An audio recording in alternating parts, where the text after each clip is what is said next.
University's broadcast and digital network at Troy, Alabama's international university. This is Troy TrojanVision News.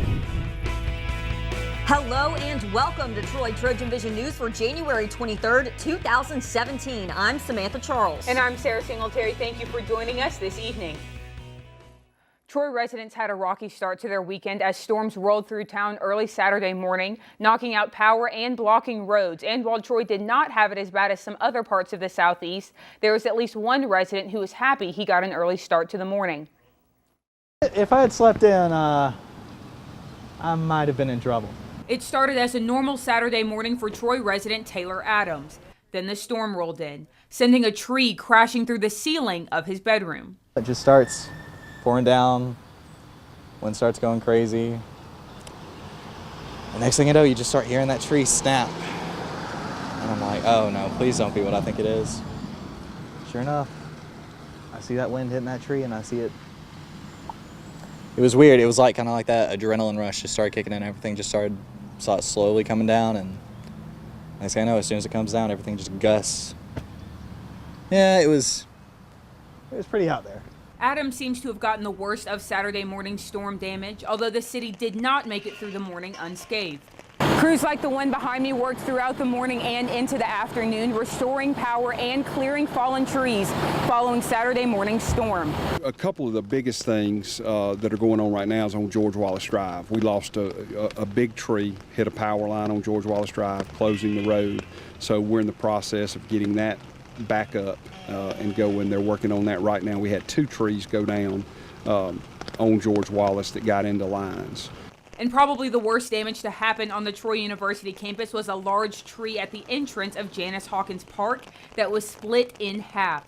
The tree did not hit any power lines or block any roads. Although Troy was under a tornado warning Saturday morning, whether or not a tornado actually hit Troy is not known at this time. National Weather Service officials were in Troy today investigating the damage to make the determination.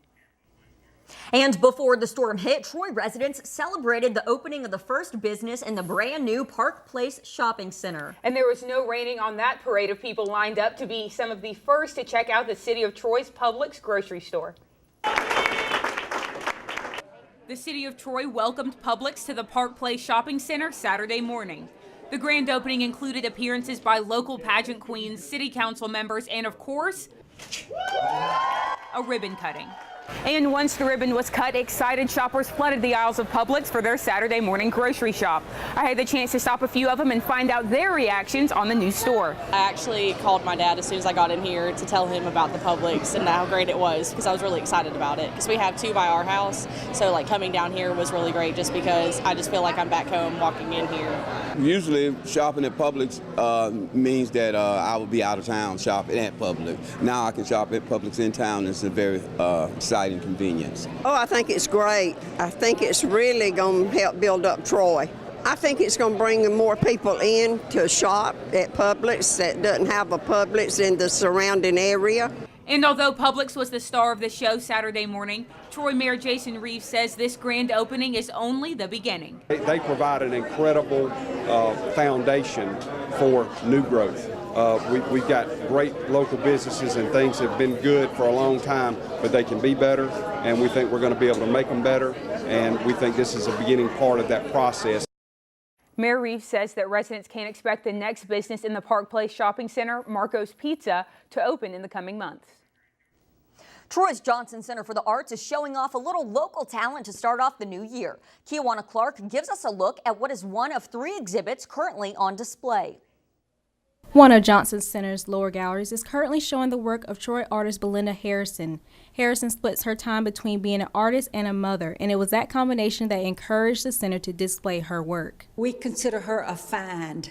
Our director, Vicki Pritchett, got news of a talented young artist in Troy, and we constantly look for artists in this area. So when we found out more about her, then we called and made an appointment to come over to her home and see her. And she took us to her art studio, and her art studio was one corner of her kitchen.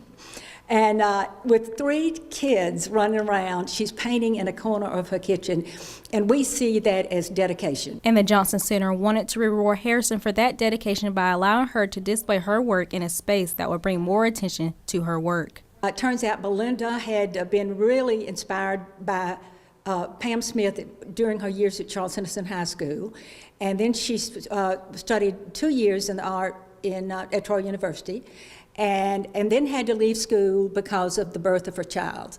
So she is, when we talked to her and we saw her dedication, and we realized this as an opportunity to help a young artist in Pike County, which is actually what this Cultural Arts Center is about. Visitors will see a few familiar faces among her works, along with a few more abstract subjects. Well, the title of her exhibit is Varieties, and I think that's a good title because she does a variety of subject matter. She's got a lot of, abstracts. She's got some, these very detailed paintings over here of Marilyn Monroe and Dorothy Dandridge, and then the piece in the middle. If you look at the piece in between those 2 portraits, it's of her hand. It's a design, but when we asked her what it was of, she said, I just hold my hand up and got that design going, and I painted from just using my hand as subject matter. Kawana Clark, Troy, TrojanVision News. If you would like to check out Harrison's work, the Johnson Center is open Wednesday through Sunday. The center is located on Walnut Street in downtown Troy. Now, the latest in Trojan sports on Troy TrojanVision News. Welcome back inside the world of Troy athletics. Chanda Rigby and her Trojans were looking to rebound from a tough 3-point loss to Arkansas Little Rock on Thursday with their visit to Arkansas State this past weekend. The Trojans came out with the victory over the Red Wolves with a score of 83-75. Senior Caitlin Ramirez continued her reign of terror over Sunbelt Conference opponents, posting a double-double with 19 points and 18 rebounds. Arjaya Saunders joined Ramirez in the cause with 18 points and 10 rebounds of her own. The story of the night, though, was rebounding. The Trojans were second in the nation, averaging just under 49 rebounds per game on the season. But Saturday night, the Trojans tied a program record with 69. The women's basketball team is now 13-5 after Saturday's victory and 6-1 in conference play. Up next, the women will play host to Georgia Southern Thursday night. Tip-off is set for 7 p.m. The men's basketball team took the court following the women against Arkansas State as well, but their night would end with a different narrative. The men's basketball team fell just short of victory, losing 82-80 against Arkansas State in a game that came down to the final seconds. In the final moments of the game, with the Trojans down 2, who else but Wesley Person hit a 3 to put the Trojans up 78-77. The Trojans turned the ball over twice with under a minute to play, allowing Arkansas State to add on to their lead via free throws. Troy would cut the score to 81-80 with under 12 seconds to play thanks to a pair of free throws from Jeremy Holloman, and with Ark State's Rashad Lindsay missing the second of 2 free throws, and well, that would bring the score to just 82-80, leaving the Trojans with the window to tie the game or win. Senior guard Daniel Peace raced the ball up the court but was unable to convert on the layup, allowing Arkansas State to get the rebound, and Troy would foul, allowing them to shoot free throws. However, they would miss the opening end of the front end of the 1-and-1, and that would allow Troy one final shot. Wesley Person's half-court buzzer beater that would bounce off the backboard and off the rim, sinking Troy's hopes and their record to 10-10 and 2-4 in conference play. Sophomore Jordan Varnado finished with a team-high 18 points, and Jeremy Holloman pushed his consecutive double-digit scoring streak to 15 games with his 15 points on the night. The men are in Little Rock tonight, where they will take on Arkansas Little Rock. Tip-off is just over an hour away at 6:30. And last weekend, we mentioned how the women's tennis team was facing a challenge of playing on the faster surface of an indoor court. Well, the Trojans closed out their first weekend of dual match play for the 2017 season against East Tennessee State. And in a back-and-forth match, the Trojans fell to the Buccaneers 4-3 on a neutral court in Blacksburg, Virginia. The loss dropped them to 0-2 on the season, but in singles competition, the Trojans split the matches, picking up 3 wins from Afrilia Herlina, Luisa Ferrati, and Alicia Rodriguez. The team continues dual match play this weekend as they head to Rock Hill and Greenville, South Carolina, to face both Winthrop and Furman. The men's tennis team struggled to get anything going in their contest over the weekend, falling to UNC Greensboro 4-2 on Sunday morning. Mustafa Belcora and Amir Bedwan recorded the only wins on the afternoon in singles play. Belcora won a narrow first set 7-5 before taking the match 6-2 in the second set over William Albright. The freshman Bedwan had an easier go of things with a 6-2 win in straight sets to take his match over Jack Burkle. Key note, Troy was swept for the first time in doubles play this season. They will have a week and a half off before taking on Miami in Coral Gables, Florida on February 4th.